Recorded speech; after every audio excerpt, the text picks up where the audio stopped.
Ciao amici e bentornati in questo strano giro pesca. Nel video di oggi parliamo di quanti soldi ho speso per stare un mese esatto in Indonesia. Vi anticipo che non mi sono fatta mancare niente, dalle cene fuori con le amiche fino alle nuotate in mare aperto con le tartarughe. Inoltre aggiungo che non ho mai dormito negli ostelli, quindi non ho mai speso 3-4 euro a notte per dormire e che, come dico sempre, viaggiare da soli costa quasi il doppio che viaggiare in coppia. Bene, detto questo, entriamo nel vivo della cosa e parliamo dell'accommodation. Allora, ho dormito in camere di tutti i tipi, però diciamo che questo è anche stato il momento del viaggio in cui mi sono concessa maggiori comfort. Allora, questa è la camera in cui ho dormito a Ubud per 19 euro a notte, grande e soprattutto pulitissima. Di qua c'è il bagno con la vasca e tra l'altro una parte del bagno non ha il soffitto, è all'aperto. Questo invece era il mio giardino esterno e la piscina era in comune con l'appartamento di fronte, però non c'era mai nessuno.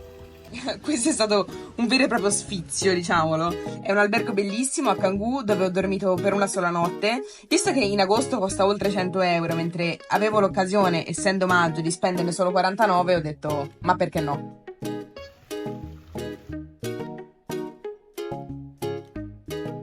E questo è stato senza dubbio il letto più comodo di tutto il mio viaggio.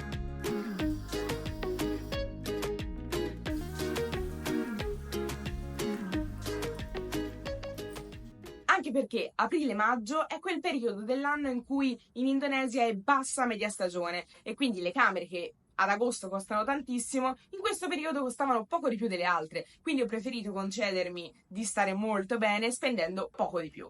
In totale per dormire ho speso 500 euro, che se si dividono per 30 giorni viene circa 16,60 euro a notte.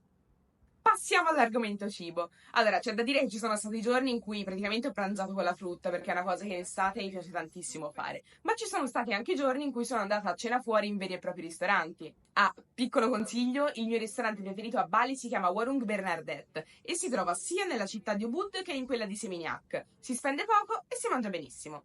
Ecco qua le nostre perkedel.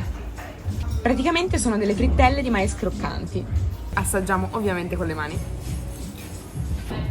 Buone, buone, buone, le adoro. Comunque boh, non avevo mai pensato di friggere il mais. Figo. Questi invece si chiamano mie goreng, sono i noodles tipici balinesi, diciamo. Buonissimo. Anche se in realtà sembra di mangiare tipo degli spaghetti col pollo, sono completamente diversi, hanno un retrogusto agrodolce. Assaggiamo anche queste specie di nuvole di drago. In generale non mi fanno impazzire, qui sono abbastanza buone, ma non sempre è così, perché sono a base d'aglio e quindi hanno un sapore super forte. Io sto scoppiando.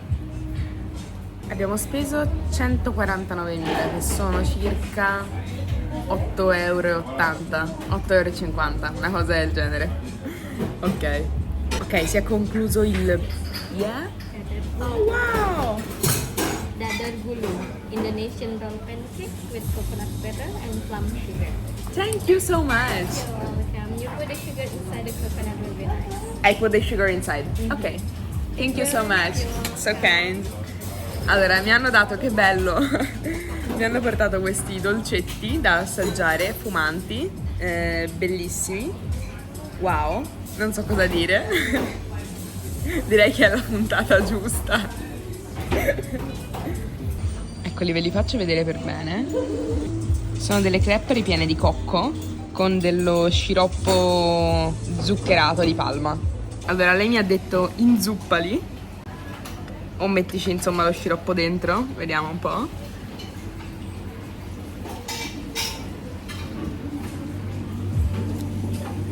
Incredibili. Ero molto scettica di fronte a questo colore verde strano. Buonissimi. Si chiamano Dar Dar. Troppo buoni.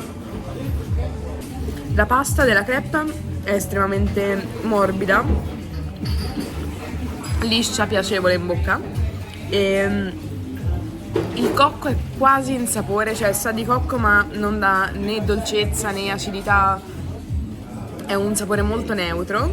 E poi c'è lo sciroppo che se ce ne metti troppo effettivamente è dolce, però se lo dosi bene e lo inzuppi un po' Incredibile. Devo scoprire come si fanno. Sarà il mio prossimo dolce per tutta l'estate. Comunque, in totale per il cibo ho speso 222 euro, che diviso per 30 fa 7,4 euro al giorno. Passando agli spostamenti, per andare da Java a Bali ho preso un volo all'ultimo minuto e l'ho pagato 90 euro, che non è proprio economico per essere un volo interno. Poi ho speso 32 euro per andare alle Gili Islands con la barca, quindi biglietti di andata e di ritorno, e una settantina di euro per il noleggio dei motorini. Mi raccomando, se andate in Indonesia non prendete la macchina perché è troppo caotica, prendete i motorini a noleggio e ricordatevi che loro guidano dall'altra parte, quindi a destra, oppure se avete le valigie o non volete stare a guidare, noleggiate una corsa su Grab, che è tipo Uber del sud-est asiatico. Questo è il modo giusto per spostarsi quando si viaggia in Indonesia. Andare dietro agli indonesiani. Se avete gli zaini tranquilli, hanno anche la versione macchina. Comunque, in totale per i miei spostamenti ho speso 192 euro. Invece, parlando delle attività che ho fatto in questo mese, tra cui lo snorkeling, nuotare in mare aperto con le tartarughe, tornare alla Monkey Forest di Ubud, le risaie di Tegalalang che sono bellissime, non ve le perdete.